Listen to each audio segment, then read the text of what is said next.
Welcome to IIT Jodhpur, one of the most prestigious engineering universities in the world. Soborno Isaac Bari just arrived at Jodhpur Airport to give a series of physics lectures at the Indian Institute of Technology, Jodhpur, also known as IIT Jodhpur. The IIT is the top engineering university in the world. Soborno will first meet with IIT Jodhpur Director Santanu Chaudhary. Very nice. You can come here. I think all of you can come here. And we can first go to him and then. Yeah. Yeah. I think we should have the book. He will then head to the lecture hall. A talk named Age is Just a Number.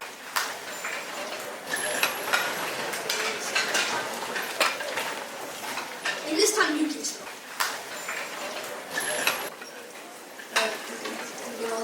Namaste everybody. I'm honored to be in India, the birthplace of Mahatma Gandhi, and especially to be at an Indian Institute of Technology, the best engineering universities in the entire world. So, today I am here to lecture about physics. To be here at IIT Jodhpur and see its beautiful campus reminds me of the beauty of black holes, which is what we're going to be leading up to today. But first, I would like to thank our director of this university, director of IIT Jodhpur, Dr. Santanu Chaudhary, for his hospitality and the hospitality of all the other professors, and especially the audience over here.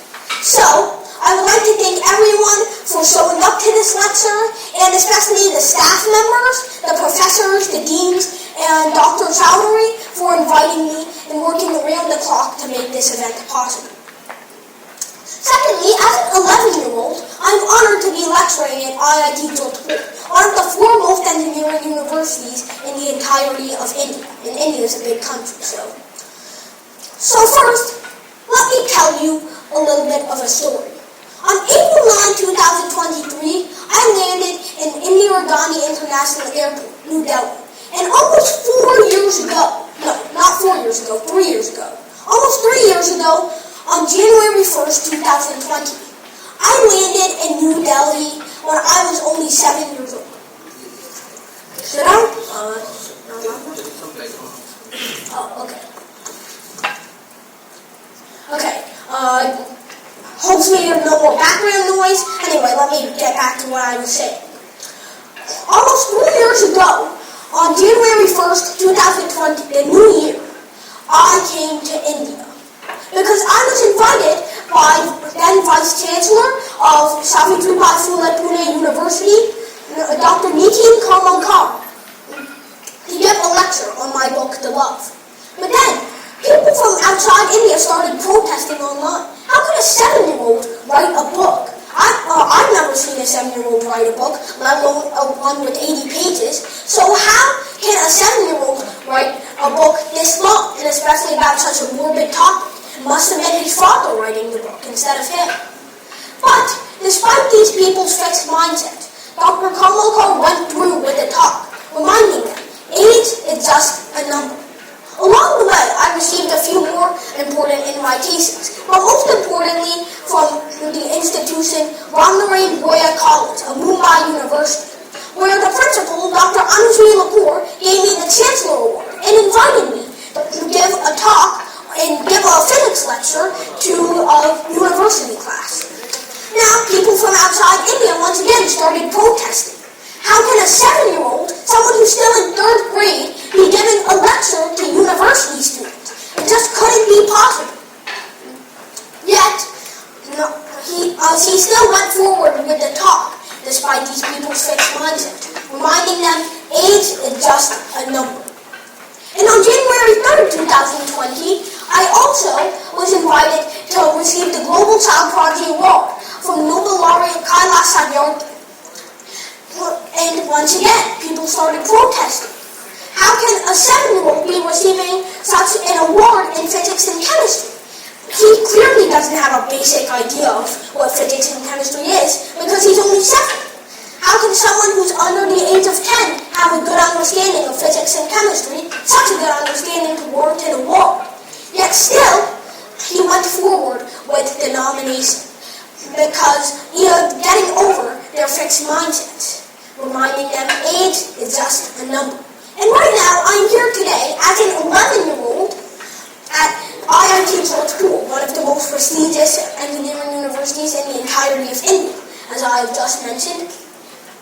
And then, right now, there are people online saying, well, how is an 11-year-old supposed to give a lecture to so many people about physics, about complicated topics such as mechanics or Maxwell's equations, electromagnetism? How can an 11-year-old, most 11-year-olds are supposed to be in 5th grade, how can someone that young be giving a talk about something so advanced? Yet, Director Dr. Chowdhury went forward with the lecture anyway. And I hope that is a reminder to everyone, age is just a number.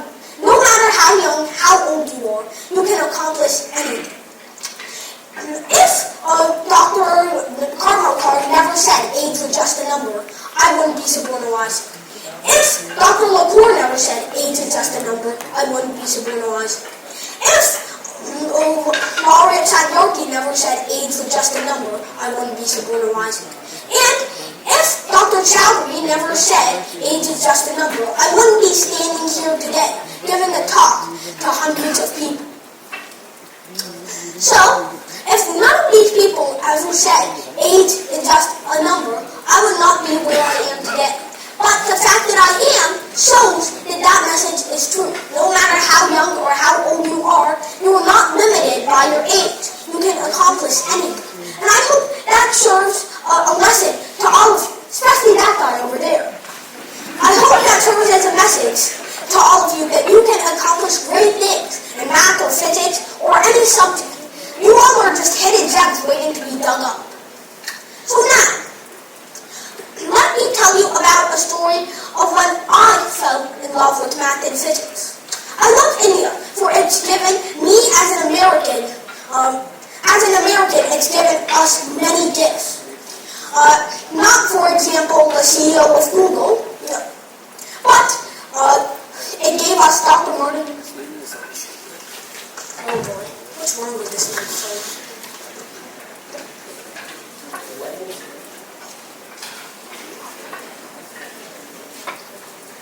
Oh my goodness, this microphone hates me today.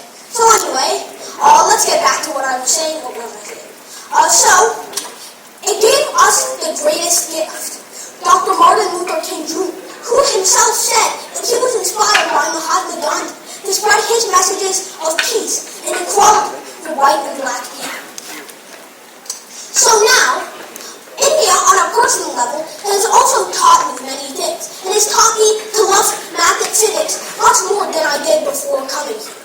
So, let me begin with a story about when I first fell in love with math and physics, when I was only 2 years old.